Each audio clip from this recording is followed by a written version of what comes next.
Ladies and gentlemen, welcome back to the analysis of YOLENO TV. I hope you're well from wherever you're watching this channel. Now, I understand there's a looming strike. JKIA staff are planning to strike. And why do you think this is the case?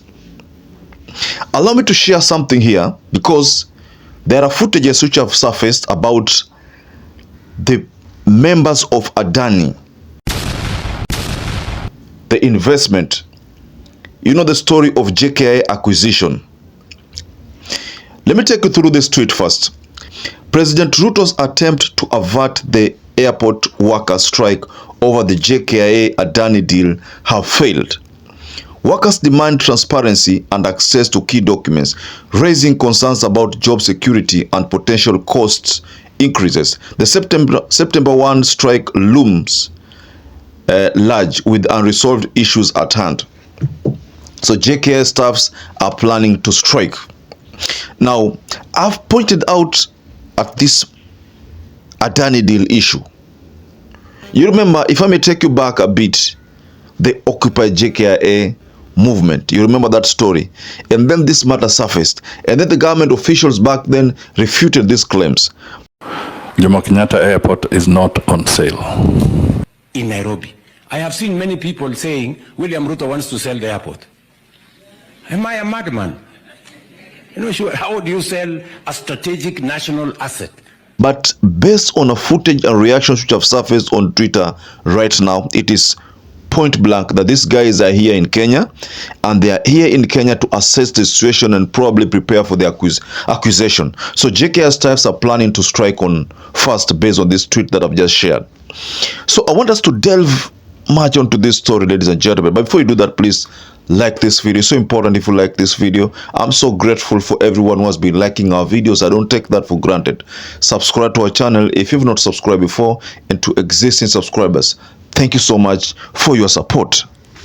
There's a time, I think about 2 days ago, where Jeremiah Kioni, in the company of Kalonzo Musyoka and other Azimio or Okoa Kenya faction, said that should they assume power in 2027, in the event that people decide to vote for them unanimously, and they beat William Ruto fair and square, they are going to disregard this sale. And that is why Jeremiah Kioni said this: JKIA ameuza bila bunge kuulizwa, lakini Ruto ameuza. We want to tell those who bought, be very careful. When we come to power, we will not recognize that sale. Let me take you back a bit. There's a time I overheard William Ruto making a statement that he cannot preside over a government where parastatals are not making money. And then there was that issue of KQ to, I think, an American-based airline that wanted to acquire it. And then some things happened here and there, and then we never saw this story or heard about this story again. So there was also an attempt on KICC, and people made a lot of noise, and that matter has not been talked about again. Now, on this issue of JKIA and ADANI deal, it appears as if Ruto has moved ahead to try to deal with the issue, and because there are footages about these people in Kenya assessing JKIA, one would easily say or conclude that this deal, this is a case of a done deal. I've heard so many politicians, especially Martha Karua, talk about this matter. There's a time I heard Edwin Sifuna talk boldly about this matter.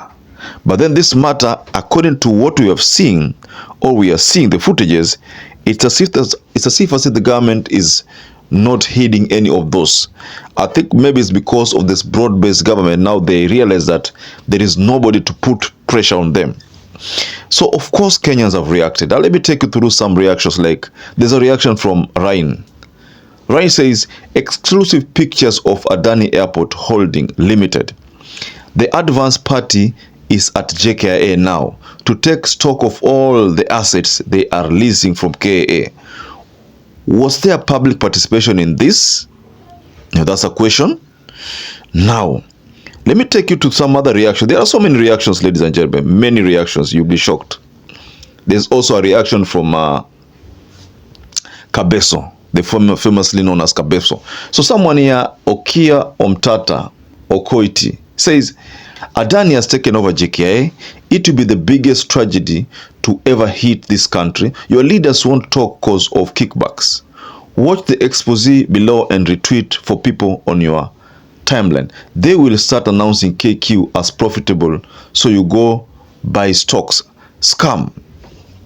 And then there's a video here that have been shared. I think this video is an expose on the illegal deals of Adani Holding Limited, because there's a story sometimes in India that surfaces that Adani has been very corrupt to the core. So this is the body, or rather the company, that is now taking over the operations of KIA, and word has it that it's going to run for years, and then they are going to get some share out of this deal. They are going to be shareholders, by the way, after the elapse of this deal. That's the agreement, ladies and gentlemen. ADANI Airport Holdings Limited seeks a $1.85 billion investment to upgrade Kenya's main airport, which is also the busiest in East Africa. ADANI Group was founded by the Indian billionaire Gautam Adani in 1988 and has 10 companies in its fold. So Edgar Obare is also saying something here. He says, I'm being informed that with the KPLC national blackout, there are about 6 ambulances heading to JKIA. What might be happening? I think this issue of blackout, you know, one would wonder, there was a blackout, and then today, Adani people are spotted at JKIA. Edgar is linking that blackout with these pictures which have surfaced of Adani holding staff, those staffs, and the ambulance. So this ambulance, was it transporting these people to the JKIA? Because this deal has not been welcomed by Kenyans. So was it because of a security threat? So they use an ambulance to transport these people, the staffs of Adani, to JKIA to go there and inspect the assets. What was the case? I don't know, but I suspect that could have been the reason. Now, there's also someone here by the name Gustavo. I think now this one is reacting to the demonstrations which took place.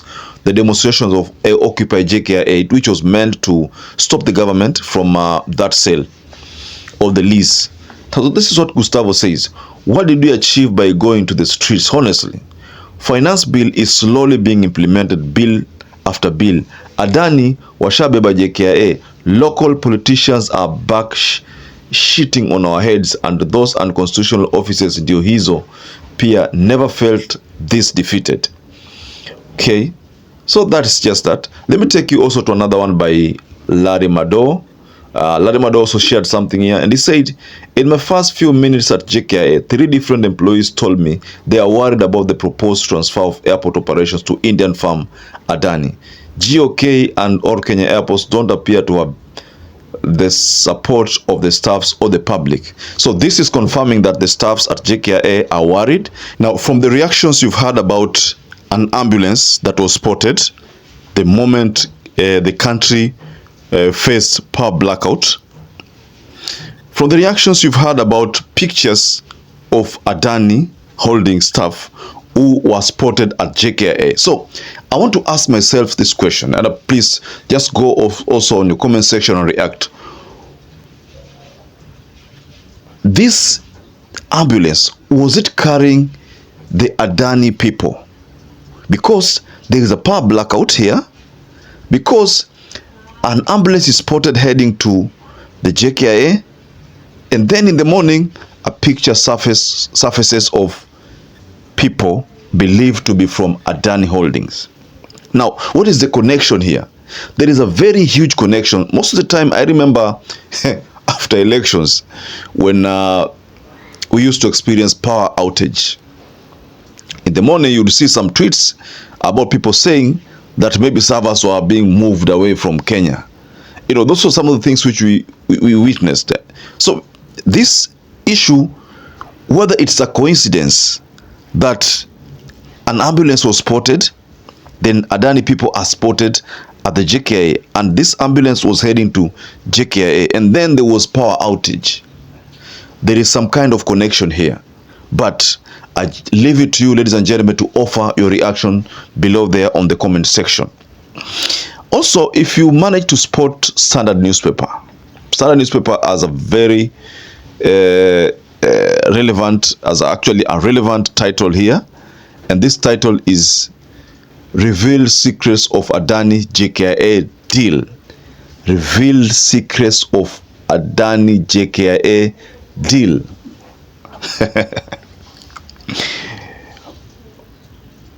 Do you think that JKIA has gone? I want you to go below in the comment section, and based on these reactions, based on the news headline, based on what is happening, based on the pictures I've spotted, based on the power blackout, do you think there's already a deliberate attempt to have the JKIA gone? Now, there's also something I want us to point out here. This strike, the strike of JKIA, if it's to be actualized tomorrow, because I understand on Monday, really, if it's to be actualized on Monday, but they said beginning first there's going to be some kind of strike of the operations, so that means the operations of JKIA will be grounded. Does it mean that now flights will be cancelled because the staff shall have gone on strike? The flights will be cancelled. Does it mean that most of these operations will be paralyzed completely because these staffs want to know the intricacies? They want to know the finer details of this deal. Mind you, this deal has not been made public. It's the government has been defending itself. I remember also there's a time there was this bill that was pushed that members of parliament do not have to be involved in any sale of any government entity. So that explains why this Adani sale, the much publicized Adani sale, could have been done without the knowledge of members of parliament. Now, perhaps if you're watching this video and you've not subscribed, take 1 second and subscribe, like this video. Until you catch up again, stay safe and stay blessed.